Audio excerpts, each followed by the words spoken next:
Olá pessoal, Tânia Barros falando. Sejam todos muito bem-vindos a mais uma história no canal Loucos por Biografias. Hoje vamos dar continuidade à biografia de Adolf Hitler. Se você ainda não assistiu à primeira parte, sugiro que assista primeiro para entender melhor essa história. Não foi fácil para mim estudar Hitler e suas atrocidades, e acredito que não será fácil para vocês também conhecerem ou reverem os detalhes dessa história. Mas o momento mundial que estamos vivendo, com guerras, genocídios, achei importante compartilhar essa biografia com vocês para sabermos como vão se formando ao longo do tempo esses ditadores genocidas. Agora vamos lá, senta aqui, lá vem história. Quando Hitler foi solto da cadeia, a situação política e econômica da Alemanha tinha melhorado, limitando suas oportunidades para a agitação política. Como resultado do golpe fracassado, o Partido Nazista foi banido da Baviera. Após um encontro com o primeiro-ministro bávaro, Hitler concordou em respeitar a autoridade do Estado e prometeu que buscaria poder político apenas por meios democráticos. Um mês depois da reunião, o Partido Nazista deixou de ser banido e voltou à ativa. Hitler nomeou Joseph Goebbels para organizar e fazer crescer o Partido Nazista. Hitler queria passar a imagem de um homem celibatário que não tinha vida doméstica, dedicado inteiramente à sua missão política e à sua nação. Mas, em 1929, conheceu Eva Braun, bem mais jovem do que ele, e se tornaram amantes. Em 29 de outubro de 1929, a chamada Terça-feira Negra, a Bolsa de Valores dos Estados Unidos quebrou. Várias empresas fecharam as portas, milhares de pessoas ficaram desempregadas, vários bancos faliram, causando um colapso parcial do sistema financeiro da nação. A Alemanha e a sua economia entraram em queda livre. Era uma oportunidade de ouro para os nazistas. Hitler e os nazistas prometeram ao povo repudiar o Tratado de Versalhes, fortalecer a economia e garantir a criação de novos empregos. Depois de terem aparecido irrelevantes, agora eram vistos como profetas. Em 1930, Hitler tornou-se cidadão alemão e já reunia 1,5 milhão de adeptos ao Partido Nazista. Quando o governo da Alemanha caiu, foram convocadas novas eleições para 1930. Para duas jovens estrelas do partido, era uma oportunidade brilhante. Heinrich Himmler, o rapaz dos bastidores, planificador meticuloso, e Joseph Goebbels, que montava as campanhas para dar máxima visibilidade ao partido. Todas as cervejarias, pousadas, tabernas, restaurantes tiveram um comício durante estas eleições. Eles usaram novas e inovadoras formas de levar a mensagem à massa, deslocando-se num carro usando alto-falantes, distribuindo jornais e panfletos. Mas, acima de tudo, demonstraram uma paixão e energia incansável. Só na última semana foram organizados 34 mil comícios do Partido Nazista, e esta tática se mostrou devastadoramente eficaz. Em 14 de setembro de 1930, saíram os resultados. Os votos dos nazistas foram 4 vezes superior aos obtidos 24 meses antes. Um marco importante. O Partido Nazista se tornou o segundo maior partido do parlamento. A partir desta eleição, eles estavam fortes o bastante para assumirem cargos no governo e terem responsabilidades políticas frente à nação. O Partido Nazista se solidificou, mas tinha um problema. Os camisas castanhas, as SA, unidades de rua do partido, causavam inúmeros embaraços. Eles pareciam uma gangue, não um partido. Usavam fardas, mas eram bandidos. Eram arruaceiros, briguentos e se sentiam encorajados porque o nazismo tinha se tornado uma força política colossal. Precisavam urgentemente de um líder que os pusesse sob controle. O capitão do exército Ernst Röhm, que tinha sido expulso do partido por Hitler 5 anos antes, havia sido um excelente líder da SA. Heinrich Himmler, líder das SS, sabia que capitão Röhm estava vivendo na Bolívia. Himmler conseguiu amenizar a desavença de Hitler com Röhm e, em 1930, Ernst Röhm voltou da Bolívia para assumir o comando da SA. Hitler não confiava plenamente em Röhm, mas reconhecia que ele tinha a competência necessária para liderar a SA. Em 1931, a meia-sobrinha de Hitler, Geli Halbau, cometeu suicídio com a arma de Hitler no apartamento dele em Munique. Uma das razões que levaram Geli a cometer suicídio foi um suposto interesse de Hitler por ela. Hitler explorava filmes, documentários e participou de várias propagandas durante sua carreira política. Só o presidente alemão, Paul von Hindenburg, poderia dar a Hitler o que ele queria, o cargo de chanceler.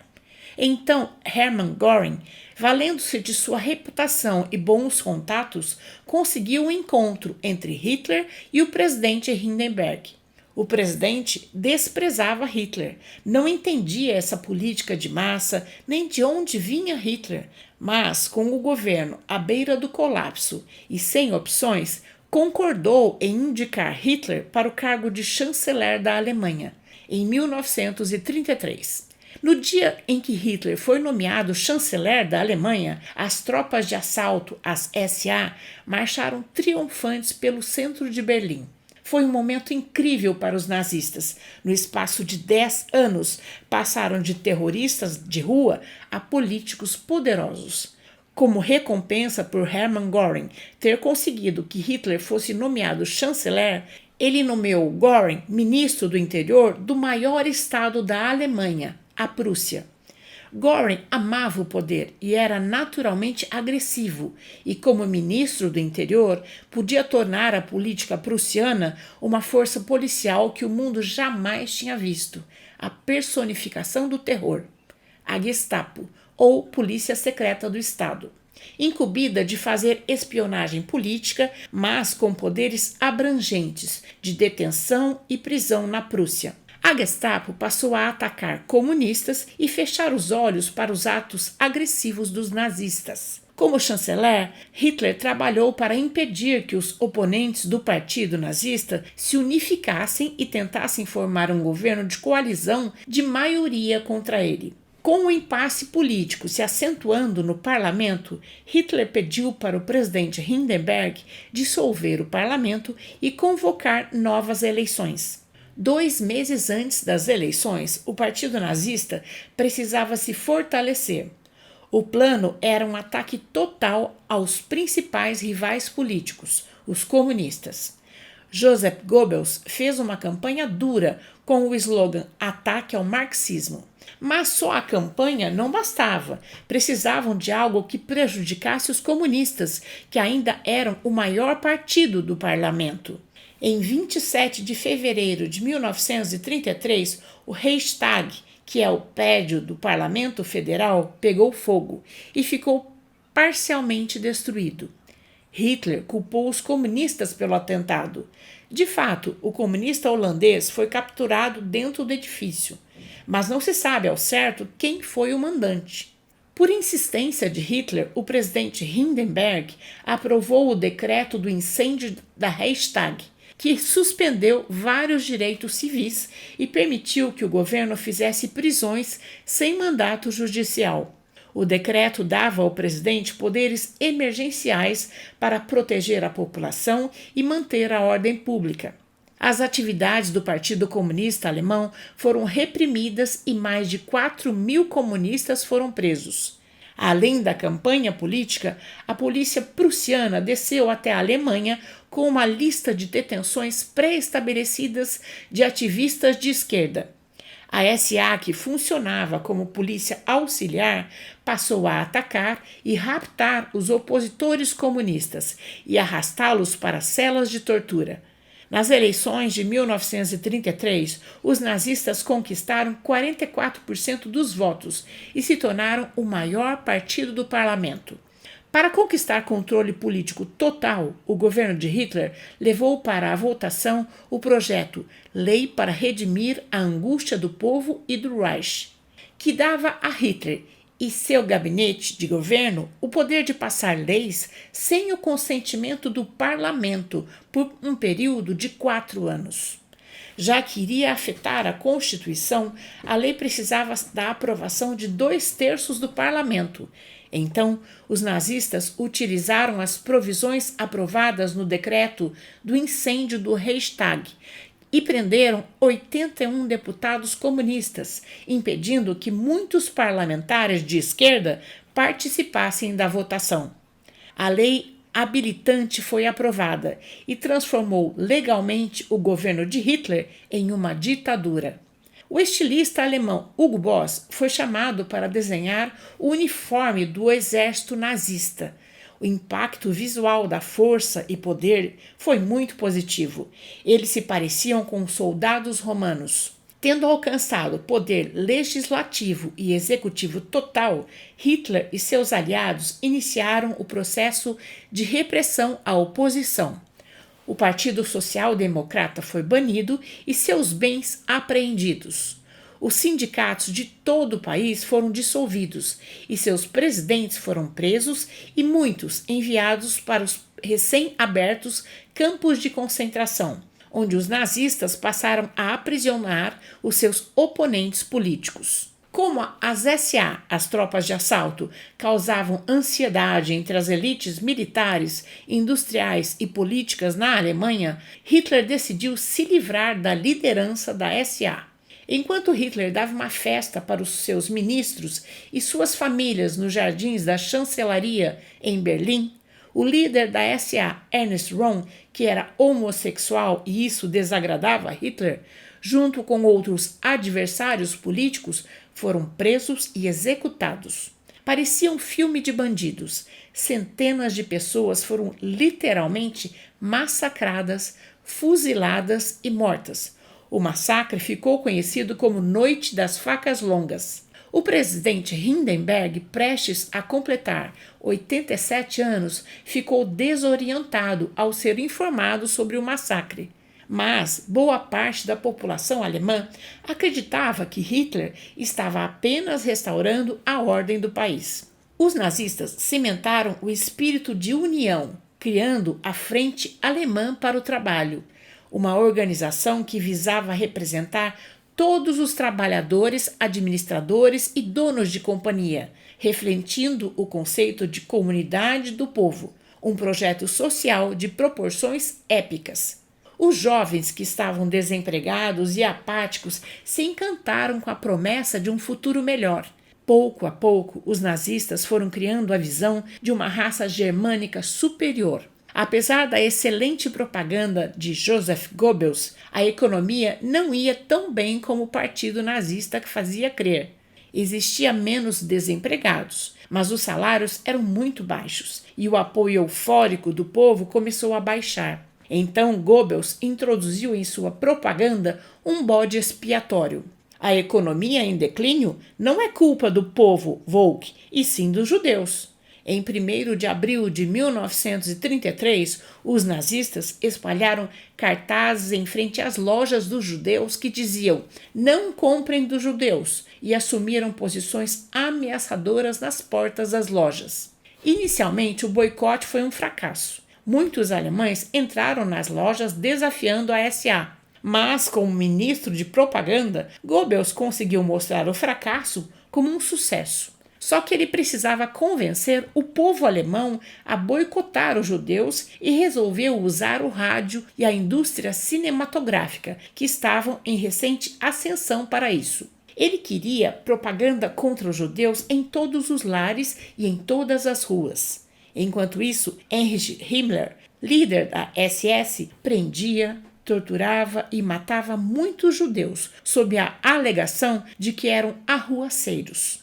Himmler criou um campo de concentração perto de Munique para abrigar judeus e inimigos do partido nazista. Goebbels continuava suas propagandas pelo rádio, mas, de olho na capacidade da imprensa escrita, promulgou a lei do editor, retirando oficialmente os poderes editoriais dos donos dos jornais e entregando-os ao Estado, ou seja, aos nazistas, e passou a ditar o que deveria ser dito em todos os jornais. Os nazistas subiram ao poder prometendo ao povo uma Alemanha forte, de sucesso. Então, em suas propagandas, Goebbels dizia à nação aquilo que ela queria ouvir. A propaganda era clara. O Partido Nazista e o povo alemão estavam criando uma Alemanha de sucesso e apresentavam esquemas de novas estradas, mais empregos e o fim da pobreza. Na primeira reunião de gabinete, em 1933, Hitler priorizou o aumento de gasto com os militares. Em março, o secretário do Ministério das Relações Exteriores emitiu uma declaração dos principais objetivos de política externa do país com a Áustria: a rejeição de todas as restrições militares impostas pelo Tratado de Versalhes. Em outubro de 1933, Hitler retirou a Alemanha da Liga das Nações e da Conferência para o Desarmamento em Genebra. Em 1934, o presidente Paul von Hindenburg faleceu.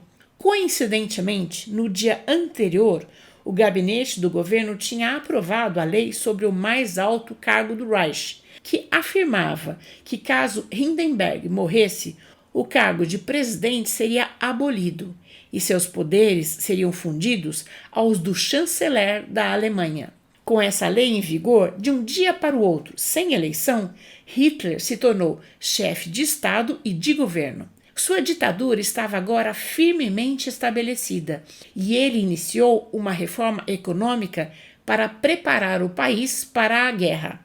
O governo de Hitler realmente melhorou a infraestrutura da Alemanha, construiu represas, autobans, ferrovias e patrocinou várias obras de arquitetura. A reconstrução e o rearmamento do país foram financiados pelas leis Meffel-Wechsel, que permitia imprimir mais dinheiro e tomar os bens das pessoas que estavam presas, consideradas inimigas do Estado, em sua maioria judeus. Em março de 1934, Hitler anunciou que seu exército seria expandido para mais de 600 mil membros, um número 6 vezes maior que o número permitido pelo Tratado de Versalhes. O Reino Unido, a França, a Itália e outros países da Liga das Nações protestaram, mas só protestaram, não fizeram nada para impedir Hitler. Em 15 de setembro de 1935, aconteceu o Comício Anual de Nuremberg, o maior evento do calendário nazista. Como sabemos, os nazistas acreditavam no conceito de higiene racial. Hitler apresentou ao parlamento a Lei de Nuremberg, que proibiu relações sexuais e casamentos de arianos com judeus, ciganos e negros. Retirou a cidadania de todos os judeus que passaram a ser considerados estrangeiros. Proibiu o emprego de mulheres não arianas com menos de 45 anos em casas de famílias arianas. A política de higiene racial de Hitler mirou também em adultos e crianças com deficiência mental e física. Em 1936, Hitler participou da cerimônia de abertura dos Jogos Olímpicos de Verão. Não é absurdo imaginar que esse monstro seguia uma dieta vegetariana e em eventos sociais como este dava relatos emocionados sobre o assassinato de animais para fazer as pessoas pararem de comer carne? Pois é. Em 1936, sob ordens de Hitler, a Alemanha reocupou a zona desmilitarizada da Renânia, em mais uma violação do Tratado de Versalhes. Gente, é isso que me preocupa no nosso momento atual. Como estamos vendo no Oriente Médio, o primeiro-ministro de Israel, Benjamin Netanyahu, está cometendo um verdadeiro genocídio na faixa de Gaza e vários crimes contra a humanidade, e a ONU não está conseguindo pará-lo. Se não levantarmos a voz para protestar contra esse massacre patrocinado pelos Estados Unidos, além das vítimas inocentes que estão morrendo de ambos os lados, correremos o risco desse conflito se estender ao nível mundial. Voltando a Hitler, ele enviou tropas para a Espanha para dar apoio a outro ditador, o general Franco, durante a sangrenta Guerra Civil Espanhola.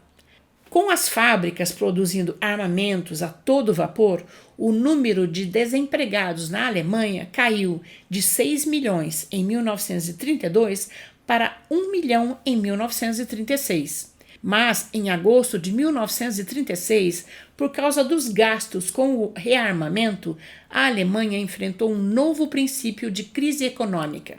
Mesmo assim, Hitler ordenou que Hermann Göring implementasse o plano de 4 anos, para que a Alemanha estivesse pronta para a guerra em 4 anos. Hitler pretendia prosseguir com o rearmamento do país independente do custo econômico. Em 1936, os alemães assinaram o Pacto Anticomunismo com o Japão. O Reino Unido, a China, a Itália e a Polônia também foram convidados para se unir ao pacto, mas apenas os italianos, na época governados pelo fascismo ditatorial de Benito Mussolini, aceitou. O ministro de Relações Exteriores do governo de Mussolini declarou um eixo entre a Alemanha e a Itália. Aqui termino a segunda parte da biografia de Hitler. No próximo sábado estarei postando a terceira e última parte dessa história. Antes de terminar, eu quero agradecer aos membros, às pessoas que estão me dando valeu demais no YouTube e os apoiadores do canal no Catarse. E se você também quiser apoiar este canal, você pode se tornar membro do canal no YouTube, colaborando mensalmente, ou pelo botão Valeu Demais, onde você colabora apenas uma vez, ou pelo projeto do canal no Catarse. O link do projeto está na descrição da biografia. O canal Loucos por Biografias traz novas histórias todos os sábados às 14 horas. Até lá!